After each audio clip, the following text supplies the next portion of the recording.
Hello friends, welcome back to my YouTube channel and my name is Akash Thakur. आज हम आपके साथ बहुत ही महत्वपूर्ण विषय के बारे में चर्चा करने वाले हैं, जो वर्तमान में भारतीय परिस्थिति में आप लोग देख रहे हैं। जो विषय हमारा रहेगा आज का, वो रहेगा मणिपुर में जो हिंसा आपकी देखने को मिल रही है, आखिर उसका क्या रीज़न है, क्या कारण है कि 80 दिन होने के पश्चात भी हिंसा थमने का नाम नहीं ले रही है। और वहाँ पर केंद्र और राज्य सरकार भी इस पर किसी प्रकार की कार्रवाई नहीं कर रही है। अगर कार्रवाई की जाती तो शायद आपका यह आंदोलन समय से पहले, या ये जो भी आप हिंसा देख रहे हैं, समय से पहले ये समाप्त हो चुका होता। ठीक है? तो आज हम इसी विषय के बारे में देखेंगे कि मणिपुर में जो हिंसा हो रही है, इसका प्रमुख कारण क्या है और सरकार का इस पर रवैया क्या रहा है। ठीक है? तो ये चीज़ें हम देखेंगे। तो सबसे पहले हम जानते हैं मणिपुर की पृष्ठभूमि के बारे में, समझ लेते हैं मणिपुर का इतिहास। तो दोस्तों, जैसा आपको पता है कि जब हम लोग गुलाम थे तो उस समय हमारे देश में कुछ रियासतें थी। तो जब देश को आज़ादी मिली तो रियासतों को आपके ऑप्शन दिया गया, या तो आप भारतीय संघ में शामिल हो जाइए, या आप अपने पाकिस्तान में शामिल हो जाइए, या आपको एक स्वतंत्र राज्य के रूप में अपना अस्तित्व रख लीजिए।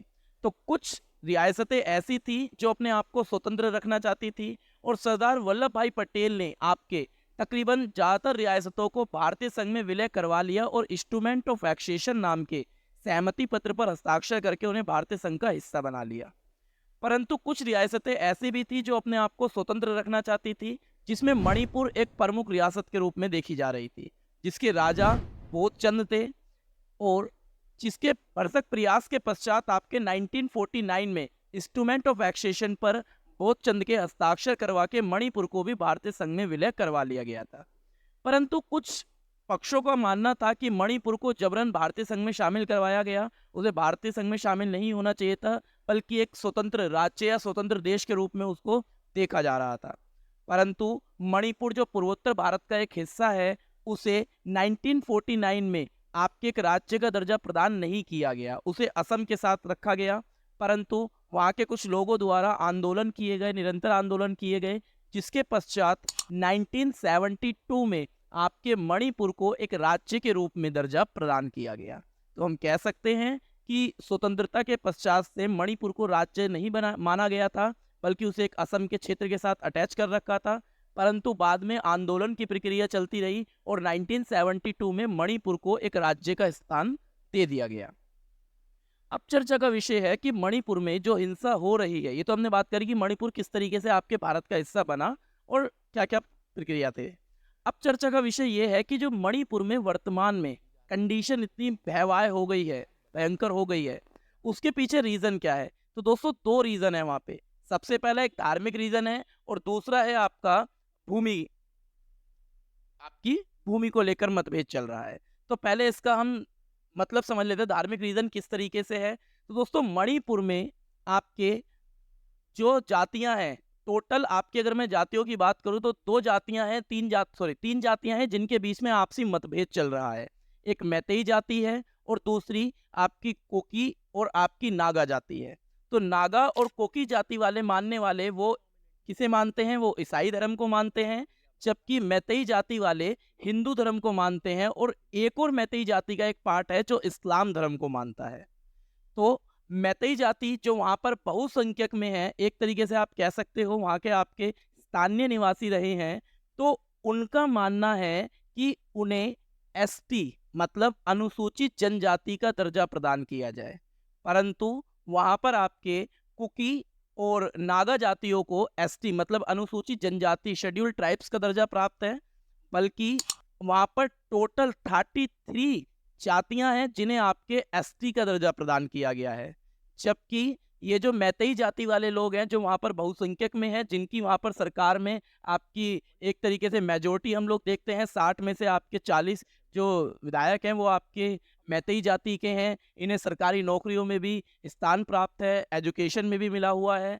तो इनका मानना है, इनका कहना है मैतेई जाति वालों का कि हमें अब एसटी का भी दर्जा प्रदान किया जाए। परंतु आपके जो कुकी और आपके नागा जाति वाले हैं जो एसटी हैं, उनका मानना है, उनका कहना है कि बिल्कुल भी इन्हें एसटी जाति का दर्जा ना प्रदान किया जाए, क्योंकि इनका राजनीति में पूरा दबदबा है, इनका एजुकेशन में पूरा हिस्सा है, और इनको सरकारी नौकरियों में भी आरक्षण दिया गया है। तो इसलिए इन्हें एसटी मतलब शेड्यूल टाइप्स का दर्जा प्रदान ना किया जाए, जिसके कारणवश दोनों ही जातियों के बीच में आपसी मतभेद बना हुआ है। दूसरा जो सबसे प्रमुख रीजन है वो भौगोलिक है, जिसमें आपके मैतेई जाति, जैसे मैंने आपको बताया कि मैतेई जाति जो है बहुसंख्यक में है, परंतु वहां पर दो तरीके के भौगोलिक क्षेत्र है। मणिपुर को हम दो तरीके के भौगोलिक क्षेत्र में बांट देते हैं, एक घाटी का हिस्सा और एक पहाड़ी का हिस्सा। संपूर्ण मणिपुर में 10% हिस्सा घाटी का है और 90% हिस्सा आपका पहाड़ी क्षेत्र है।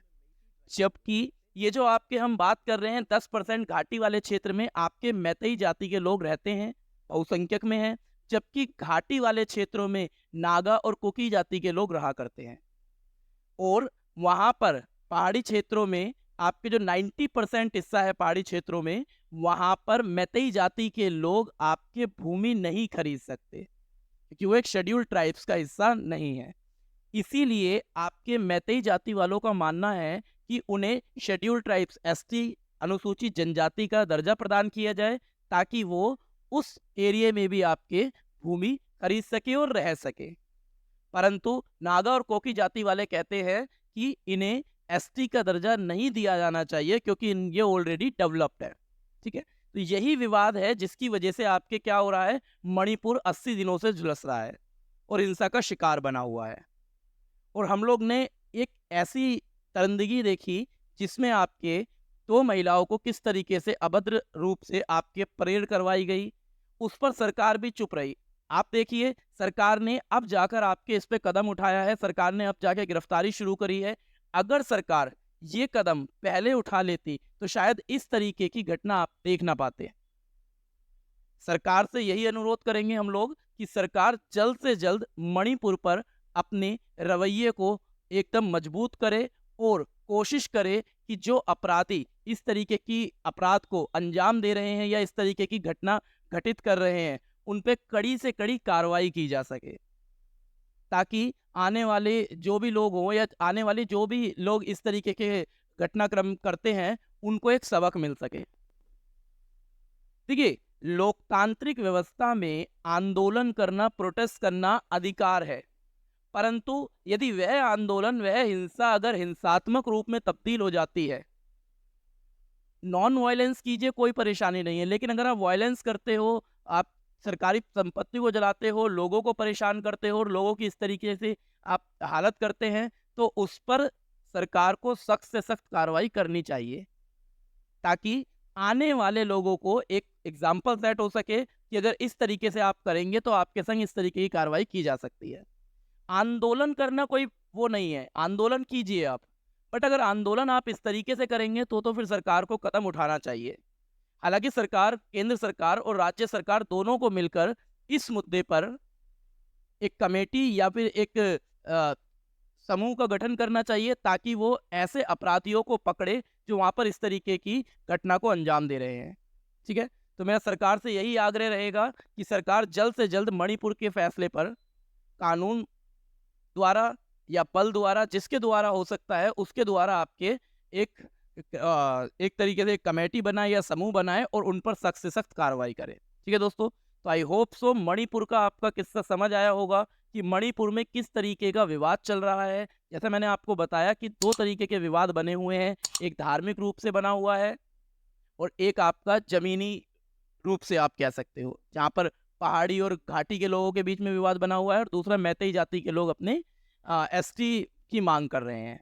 ठीक है, तो होप सो दोस्तों आपको ये वीडियो क्लियर हुई होगी। यदि आपको लगता है कोई ऐसा टॉपिक या कोई ऐसी बात है जो हमने स्किप कर दी या हमें बोलनी चाहिए थी या हमें ऐड करनी चाहिए थी, तो प्लीज़ कमेंट बॉक्स में आप कमेंट करके हमें बताइएगा आपको ये वीडियो कैसी लगी, और ज़्यादा से ज़्यादा लोगों को इस वीडियो को शेयर कीजिएगा, क्योंकि लोगों को पता नहीं होता चीज़ों के बारे में और विरोध करने लग जाते हैं और बोलने लग जाते हैं। हम चाहते हैं कि ज़्यादा से ज़्यादा लोगों तक ये वीडियो पहुँचे और लोगों को समझ आ सके कि किस तरीके की ये जो घटना घट रही है, ये क्यों घट रही है, इसके पीछे रीज़न क्या है, और सरकार का विरोध करने से अच्छा है अपने आप को सुधारा जाए। सरकार 140 करोड़ लोगों को, एक तरीके से मानते हैं हम लोग, सरकार 140 करोड़ लोगों को कंट्रोल करे हुए है, बट किस किस को कंट्रोल करेगी ये एक समस्या का विषय है। तो इसीलिए अपने आप को सुधारेंगे तो सिस्टम ऑटोमेटिकली सुधर जाएगा। ठीक है दोस्तों, तो मिलते हैं आपसे नेक्स्ट वीडियो में, तब तक के लिए धन्यवाद, शुक्रिया, जय हिंद।